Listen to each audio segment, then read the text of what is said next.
days ago, we had 3 children that were horribly murdered Hmm. by someone who was characterized as a Muslim immigrant who had a Muslim name. Now, all of this is fake news. The individual who did it was a Welsh-born, UK-born man who comes from a Christian Rwandan family, who's not a Muslim. It doesn't have a Muslim name. It's nothing to do with Muslims anyway.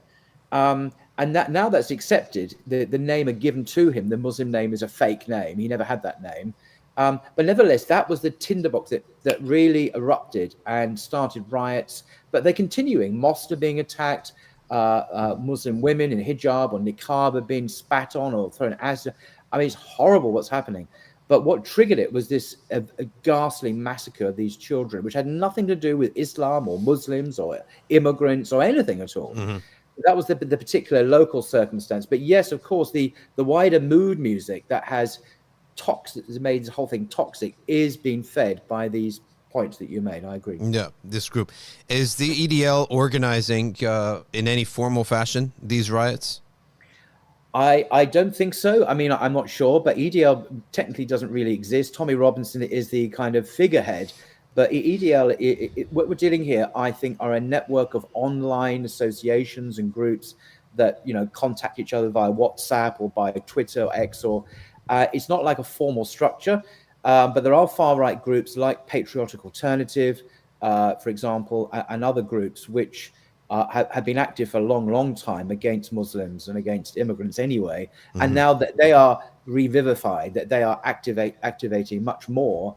And so attacks on Muslims, particularly, who have become the other, demonized, hated, and misunderstood and lied about. And I really want to stress how mainstream this is. The newspapers like the Times, the London Times, the Telegraph, the Daily Mail, drip, drip, drip over the months, and I read these papers every day, have been characterizing Muslims ever so subtly or not so subtly as the enemy within. Hmm. And so, and this is new. I don't remember this like a year ago or two. Yes, of course, there was Islamophobia. But this really is the next level. And Yeah. something's going on. And when you say what you have about your theory, your perspective, I think that's when what you say becomes very relevant. Something's Yeah. going on where we're ratcheting up the rhetoric, where new things are happening now. I liked a lot what Loki brought to the table, and he said that a lot of the stuff that appears to be organic just from the people and from social media networks, it's actually cooked up, far more organized behind the scenes. But the way of influence these days is not to do what fascists did in the past and have one man of power and say, this is our government, this is what we're doing.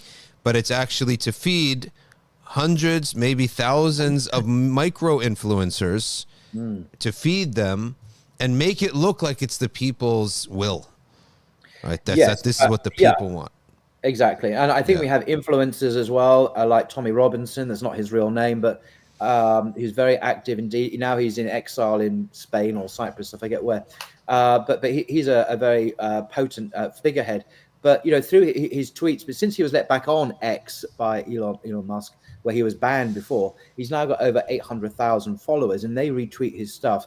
Now, he is known to be funded and supported legally, financially by Zionist groups. This is not a conspiracy theory. It's well documented.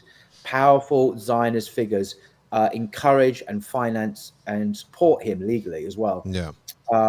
And unfortunately, people like Andrew Tate, who is a Muslim, and I'm not backstabbing him, this is a public record, he has made some very, very unfortunate statements in recent days, which appear to support this narrative. So do you recall what he said? Because I wasn't on Twitter. I wasn't on X for a while. Then some people convinced me to say, just get back on a little bit. So I caught up. I got on when he was sort of backtracking his statements. Yeah, I mean, I don't know when it was. Maybe 2 or 3 days ago, maybe 2 days ago. He published a tweet which was like a Lego figure, a toy figure. But basically, it meant to portray a brown immigrant on a boat. Because the thing about boats is a kind of a trigger word in Britain. So we have the idea of immigrants coming on boats across the sea, across the English Channel, and just arriving here in big numbers, and that they're characterized as Muslim or brown, and this racial thing matters here. So that this picture he showed was this Lego-like picture of a young brown man with a knife in his hand, a big knife, and massive amounts of money on him as well on this boat. So the idea is he's a threat, a violent threat to Britain. He's brown. He's an immigrant. He's got lots of money, so he's not really poor. He's not like a desperate person at all. He's got a lot of money. And it was a really, really racist and Islamophobic trope. It triggered a lot of people. I have no idea why Andrew Tate did that. It really, I mean, he's got millions of followers. Yeah. I mean, I've only got a humble, 500,000. This guy has got millions and millions of followers. And yeah, there has been a little bit of backtracking, but I don't know if he's actually kind of, repented of that and changed his mind. I don't know. Let's talk about physically on the ground. British people have a decent economy. They got jobs. Shouldn't this thing die off as soon as the work week begins again? Well, we'll see. I mean, there is a lot of hardship here amongst many people because of inflation and because of the post-COVID economy. We're better off than some places, this is for sure. But I keep on expecting it just to stop. The police are very active now in suppressing these, but these wildfires keep on breaking out all over the place. It's happening in the south of England, then the northwest, then the east, and one doesn't really know when they're going to happen next. It's like wildfires. It seems to be out of control, and so who knows when it will end. I think it will end. These riots will end. Of course they will. What happens next, I don't know. There is chatter in the Muslim community here. I'm told that Muslims are getting very worried. Some are thinking of leaving the country. That there's talk of a very dark future coming about through changes in law. I don't know, but we're in a very difficult and it's not like, by the way, most places are dangerous. Most people, if you look around most places, you won't see anything, but there are these pockets of violence, and we're not used to that in Britain. It may sound odd.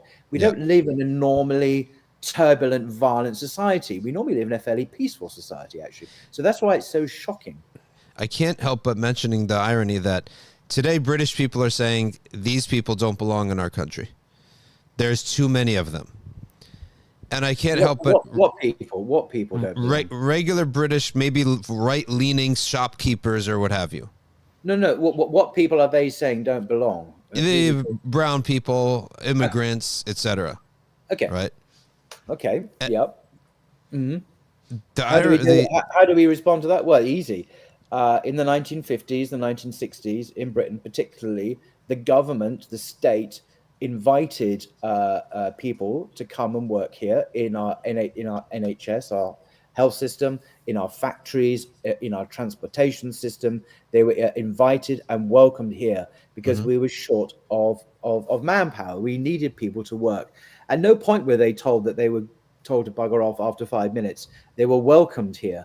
To turn around 30, 40, 50 years later and saying, we don't want you here anymore, doesn't work like that. These people they're hardworking, they've got families, houses, they've got children, they've got grandchildren now who've only ever known the United Kingdom, only ever known the British way of life. So I'm sorry, it's a bit late to complain when they were invited here in the first place. It doesn't work like that. And the irony of it is that a lot of these subcontinent immigrants, their grandparents 80 years ago were saying the same exact thing about the British. Like both people's grandparents were saying the exact same thing, right? So this guy who's being told, you go back to Pakistan, you don't belong here.